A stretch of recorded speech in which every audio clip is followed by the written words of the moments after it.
มาอีกต่ออีกศพหนึ่งนะพี่น้องผมว่าร้องเนาะลุงเนาะพี่น้องเชื่อลุงผมว่าร้องเป็นการเสียชีวิตลงอีกเนาะพี่น้องเมื่อนี้ก็กำลังแต่งเฮ็ด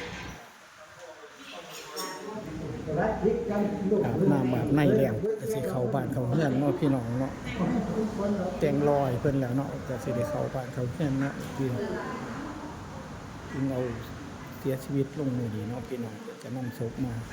ซึ่งศพหนึ่งออกไปวังบ่ายเนาะพี่น้องเพิ่งแล้วเนาะพี่น้องต่อมาต่ออีกเนาะพี่น้องเนาะโอ้จักสิว่าแนวใดเนาะพี่น้องหน้าโลด เนาะพี่น้องเนาะโอ้